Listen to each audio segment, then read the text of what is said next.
Hey everybody, welcome back. My name is Abby. I'm with Fitness is Medicine. Today we're going to do another great workout you can do in your home. We're going to continue to mix it up, upper body, lower body, balance, core, and including them all on certain exercises as well. So remember to come into these workouts warmed up and ready to move.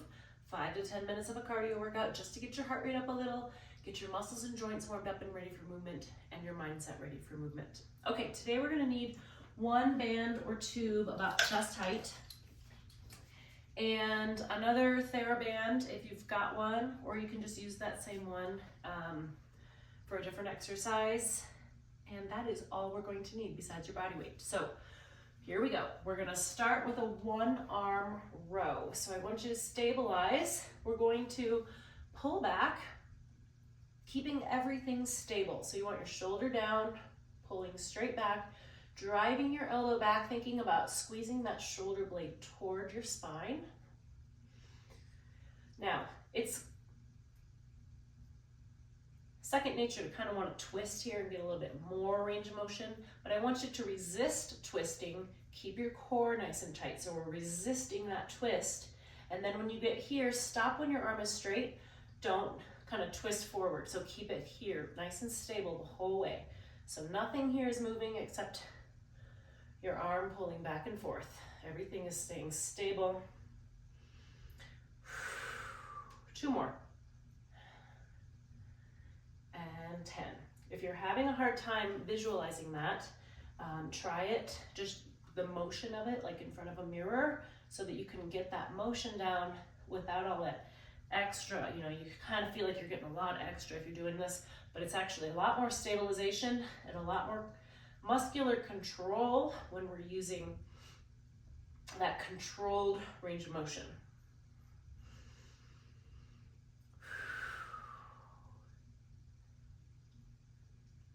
Let's do 2 more. Notice also, I'm not in a squat or anything. I'm just in a good athletic stance. My knees are bent, my hips are bent a little, my tummy's tight. All of my lower body muscles are engaged. Okay, next we're going to do side lunges. So I always recommend doing lunges like this at the kitchen counter or somewhere where you can hang on and sit back. So like, let's say I'm hanging on here. I'm gonna lunge over here and sit back into that lunge. Especially if you've not done side lunges before, I'd rather you have that extra assurance, because when you sit back into a lunge, you want to make sure you're sitting back so that your knee is over your ankle, your weight is in your heel. You don't want to be forward like this. This puts a lot of pressure on your knee, so you want to be sitting back. Okay, we're going to alternate. We're going to do 5 on each side to start. So back and forth. This leg is straight. You're really sitting back into this hip, keeping as tall as you can here. Nice straight back. Now, if you want to, and you're used to doing these and you want to add a little weight, you can add a weight and reach down here. This is 4. We're going to do 1 more to each side. All right, good. And of course, you can always do more. I think side lunges are really challenging to do correctly, so I would rather start with fewer, and then of course you can pause and add some more here. Okay, next we're going to do reverse flies in an X pattern. So I've got this extra band here. Let's add a tandem stance as well. Shoulders are down and back to start. Start by holding the band straight out in front of you, and we're going to pull it apart. Woo! Ha! Pull it apart in an X motion. So you're going to bring it back to center each time. You can hold it a little closer if you need extra resistance, or you can double it up. Bands do break, especially here in this Colorado climate. They get dried out and they break. So inspect your bands. If they do have little tears or are starting to feel a little bit rigid, probably time to replace them. They're not very expensive. You can order some, or you can go to your local sports store, Play It Against Sports, that type of place. Keep your shoulders down. Even though you're pulling up and away, my shoulder is staying down. It's not coming up like this. Squeeze those shoulder blades back as you pull. 1 more each direction. And rest. Okay, good.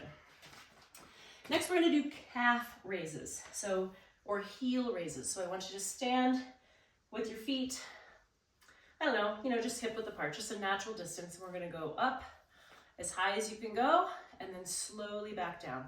Now, I don't necessarily need this to be a balance challenge. So if you're having trouble controlling this all the way up and then all the way down,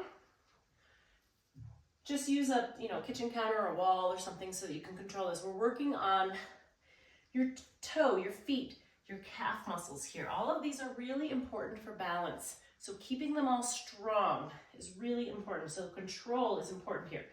My toes are spread in my shoes. I want you to use those muscles all throughout your feet and toes. And of course your calf muscles, that's what's bringing you up like this. Nice and slowly controlling. And then also, if you're not going up very high, envision trying to see over something. Remember when you were a kid and you would try to get up on your tiptoes and see over people in front of you? That's what I want you to envision here. You're trying to get as tall as you can. 3 more. Up. And that control down is the most important. So controlling it down. All right, good. Okay, next we're gonna do grapevine. So a little agility footwork here. So I'm gonna have you go sideways across your room. We're gonna step in front and then step behind. Moving sideways. Move my bench out of the way here. Now, if you're getting the hang of it, you can pick up the speed a little. Work on your agility, work on your footwork. If that's really challenging, just work on this to begin with. Crossing forward and crossing behind. And like I said, you can, as you get used to it, try to pick up your speed a little more until you're able to, you're kind of up on your toes, giving a twist. Each time I'm twisting towards my front knee. So I'm twisting each time I go back and forth. Okay, go back and forth as many times as you want. I like to do that one. It feels good. That lateral movement is really good for our hips. Okay, we're gonna end on the floor in mountain climbers. So come down onto your hands and knees. Hands directly beneath your shoulders. We're gonna bring your feet back into a plank.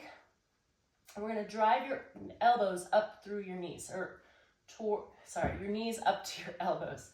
So into your plank. Slow and controlled. You're thinking about driving your knee up.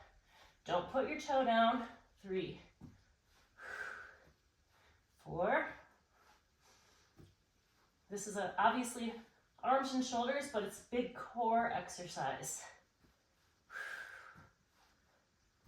If you need to stop and rest, that's okay. We've got 2 more on each side.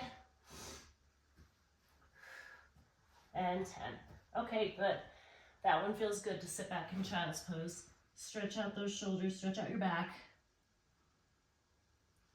And rest. Okay, go through these 1 or 2 more times, or even more if you want. Add a little cardio in between, get that heart rate up so that you can have a really great, effective workout. Follow with a good cool down and stretch. And as always, please let me know if you have any questions or need any modifications to any of these. Okay. Have a great weekend, and we'll see you next time. Have a great workout. Thanks, everybody.